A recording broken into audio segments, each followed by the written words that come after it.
വിദ്യാർത്ഥികളെ, അധ്യാപകരെ, ജീവനക്കാരെ, നമ്മളുടെ അനിശ്ചിതകാല നിരാഹാര സമരത്തിന്റെ 55ാം ദിവസവും രാപ്പകൽ സമരത്തിന്റെ 61ാം ദിവസവുമാണ്. നമ്മളുടെ സമരം തുടങ്ങിയതിനു ശേഷമുള്ള ഇത്രയും ദിവസങ്ങളിൽ ഓരോ ദിവസവും നമ്മളുടെ സമരത്തിലുള്ള ബഹുജന പിന്തുണ വർദ്ധിച്ചുകൊണ്ടേയിരുന്നു. ഇന്ന് നമ്മളുടെ സമരസ്ഥലം സന്ദർശിക്കാൻ എത്തിയിട്ടുള്ളത് CPM-ന്റെ സംസ്ഥാന സെക്രട്ടറിയും പോളിറ്റ് ബ്യൂറോ മെമ്പറുമായിട്ടുള്ള സഖാവ് പിണറായി വിജയനാണ്. അദ്ദേഹത്തെ ഏറ്റവും സ്നേഹപൂർവ്വം ഡിപ്പാർട്ട്മെന്റ് സ്റ്റുഡൻസ് യൂണിയന് വേണ്ടിയും സമരസമിതിക്ക് വേണ്ടിയും സ്വാഗതം ചെയ്തുകൊള്ളുന്നു.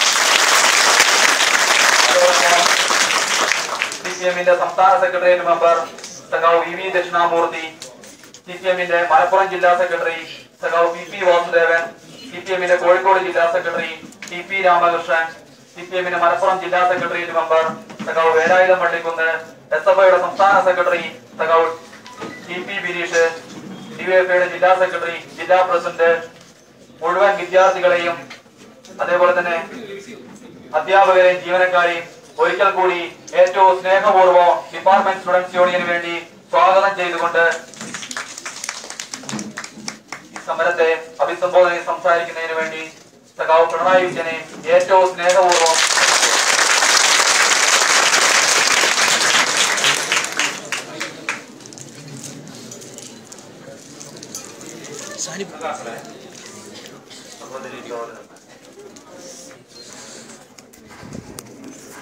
തികച്ചും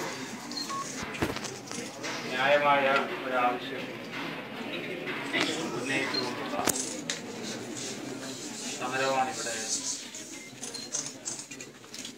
2 മാസക്കാലത്തോളമായി നടക്കുന്നത്. സാധാരണ നിലക്ക് വകതിരിവുള്ള അധികാരികളാണ് ഇത്തരത്തിലൊരു പ്രശ്നം ഉയരുന്ന ഘട്ടത്തിൽ തന്നെ അത് അവസാനിപ്പിക്കാൻ ആവശ്യമായ നടപടികൾ സ്വീകരിക്കുന്നത്. പക്ഷേ അധികൃതരുടെ തെറ്റായ തീരുമാനത്തിനെതിരെയുള്ള പ്രക്ഷോഭമായതുകൊണ്ട് അത്തരം ആളുകൾക്ക് സ്വാഭാവികമായി ഉണ്ടാകുന്ന ദുർവാശി ഇതുമായി ബന്ധപ്പെട്ട് ഇവിടുത്തെ അധികൃതർക്കുണ്ടായി എന്നതാണ് ഇത്രയും ദീർഘമായ ഒരു സമരത്തിന് ഇടയായി. എന്നാൽ അധികൃതർ എന്നതിൽ ഏതെങ്കിലും ഒരു അധികാര കേന്ദ്രം മാത്രം ആയി പരിമിതപ്പെടുത്തില്ല. അതിനെ വ്യത്യസ്ത തലങ്ങളിൽ യൂണിവേഴ്സിറ്റി കാര്യങ്ങളായാൽ പോലും അതിലെ ന്യായമായും ഇടപെടാൻ അധികാരവും അവകാശവുമുള്ള മറ്റധികൃതരുമുണ്ട്. എന്നാൽ ഈ തീരുമാനമെടുത്തവര് ആ തീരുമാനമെടുക്കുമ്പോൾ അതിനെ അനുകൂലിക്കുന്ന നില ഈ ഇടപെടേണ്ടവരിൽ നിന്നും ഉണ്ടായോ എന്നാണ് ഇവിടെ സ്വാഭാവികമായും സംശയിക്കാവുന്നത്. ഒരു യൂണിവേഴ്സിറ്റിയെ സംബന്ധിച്ചിടത്തോളം വൈസ് ചാൻസലർ വളരെ പ്രധാനപ്പെട്ട ഘടകമാണ്. നിർഭാഗ്യകരമായ ഒരവസ്ഥ ഇന്നത്തെ കേരളത്തിലെ വൈസ് ചാൻസലർമാരെ ഉയർന്നു വന്നിട്ടുണ്ട് എന്നത് നാം മറക്കരുത്. അതിന് 3 പേര് അർഹതയില്ലാത്തവരാണ് എന്ന് സംസ്ഥാനത്തെ വിദ്യാഭ്യാസ മന്ത്രി തന്നെ പരസ്യമായി സമ്മതിക്കുന്നില്ല. അർഹതയില്ലാത്ത 3 പേർ വൈസ് ചാൻസലർ സ്ഥാനത്തെത്തി എന്നത് യാദൃച്ഛികമായിട്ട് സംഭവമായിട്ട് കാണാൻ കഴിയില്ല. കാരണം ഇവിടെയാണ് കോളേജിൽ ഒരു ദിവസം പോലും പഠിപ്പിച്ച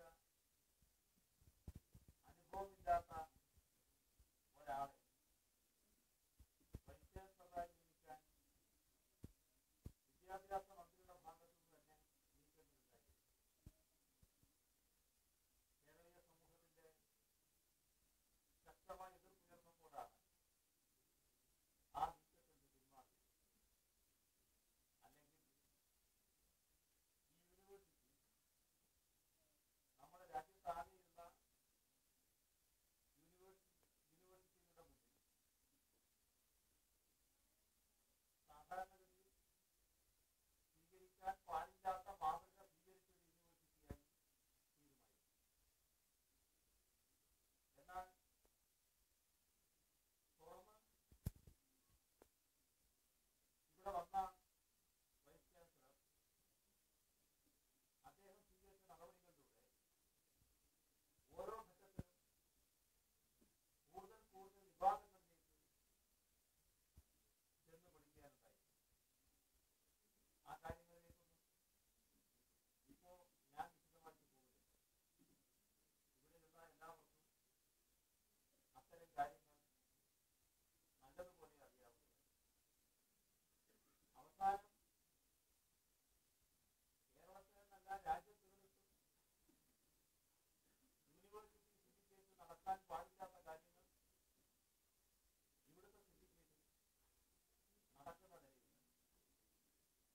എന്ന് പറഞ്ഞാൽ തമ്മിലടി തന്നെ നടക്കുന്ന സിൻഡിക്കേറ്റ് ഇത്തരത്തിൽ ഒരു മഹത്തായ യൂണിവേഴ്സിറ്റിയെ അധപ്പതിപ്പിച്ച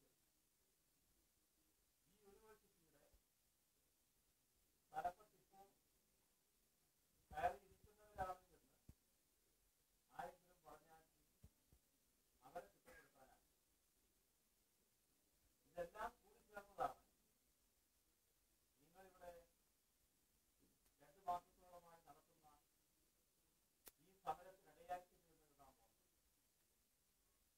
ഓർക്കുന്നു. അപ്പോ പകലില്ലാത്ത ഒരു മനുഷ്യൻ വൈസ് ചാൻസലർ പോലുള്ള ഉന്നതമായ ഒരു പദവി അലങ്കരിച്ച് നിലനിൽക്കുമ്പോൾ അതിലിടപെട്ട് തിരുത്തിക്കാൻ തയ്യാറാകേണ്ടത് സ്വാഭാവികമായി വിദ്യാഭ്യാസ മന്ത്രിയും കേരളത്തിലെ ഗവൺമെന്റുമാണ്. ഇവിടെ വിദ്യാഭ്യാസ മന്ത്രിയാണെങ്കിൽ നിങ്ങൾ വിളിക്കുന്ന മുദ്രാവാക്യം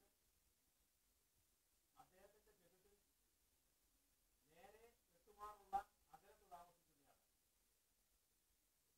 അത്രയധികം അടുത്താണ്, ഈ യൂണിവേഴ്സിറ്റിയുടെ സമീപത്താണ് അദ്ദേഹം താമസിക്കുന്നത്. അപ്പോൾ യൂണിവേഴ്സിറ്റിയുമായി സാധാരണ ഏറ്റവും അടുത്ത ബന്ധം ഉണ്ടാകുന്ന ഒരു ഭരണാധികാരി തന്റെ പ്രദേശത്ത് ആസ്ഥാനമായുള്ള ഒരു യൂണിവേഴ്സിറ്റിക്കകത്ത് മറ്റു പ്രശ്നങ്ങൾ ഉണ്ടാകരുത് എന്ന താല്പര്യമാണ് എപ്പോഴും പ്രകടിപ്പിക്കുന്നത്.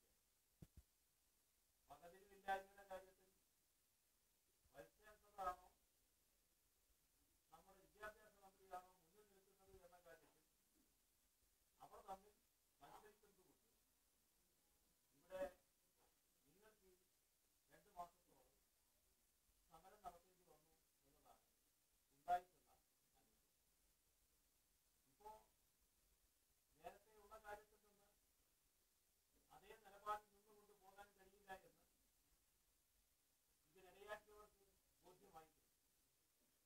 അതുമായി ബന്ധപ്പെട്ട ചില നിർദ്ദേശങ്ങൾ ഉയർന്നു വന്നിട്ടുണ്ടെങ്കിൽ സമരം ഒത്തുതീർപ്പ് ആക്കുന്നതിനാവശ്യമായ ഫലപ്രദമായ നീക്കങ്ങളൊന്നും ഉണ്ടായിട്ടില്ല.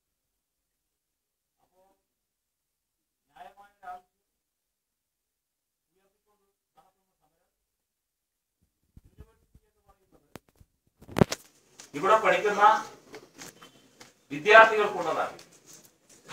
വിദ്യാർത്ഥികൾ എന്നത് സാധാരണ നിരക്ക് കോഴ്സുകളിൽ ചേർന്നിട്ടുള്ള വിദ്യാർത്ഥികളാണ്. 2 തരം കോഴ്സുകൾ ഇപ്പോൾ ഉണ്ട് എന്ന് നമുക്ക് എല്ലാവർക്കും അറിയാം.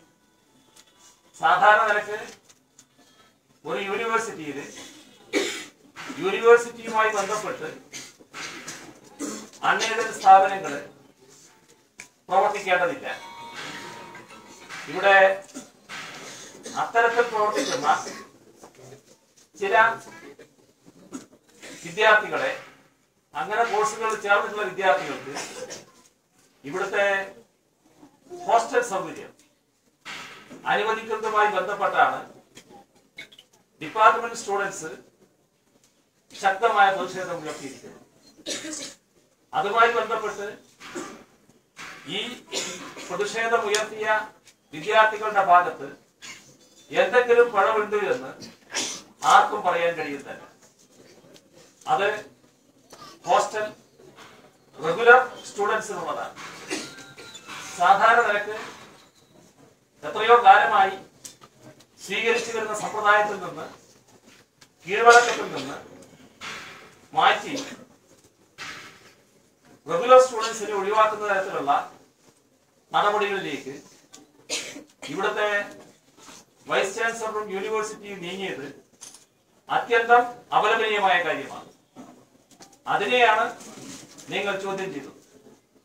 ആ ചോദ്യം ചെയ്തത് സ്വാഭാവികമായി ഉയരുന്നൊരു പ്രതിഷേധത്തിന്റെ ഭാഗമായി. അത് തീർത്തും ശരിയാണ്.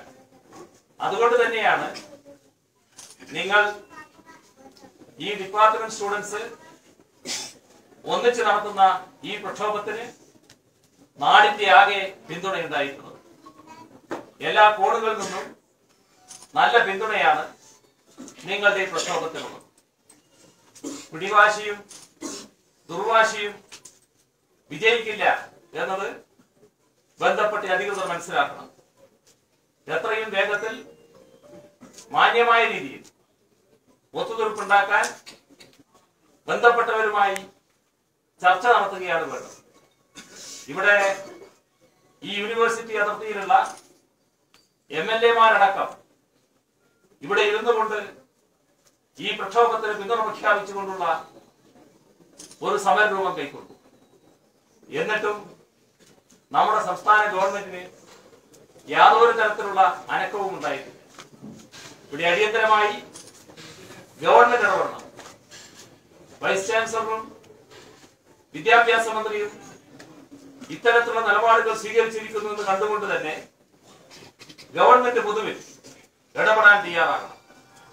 ആ ഇടപെടലിലൂടെ ഈ പ്രശ്നം പരിഹരിക്കാനാവണം.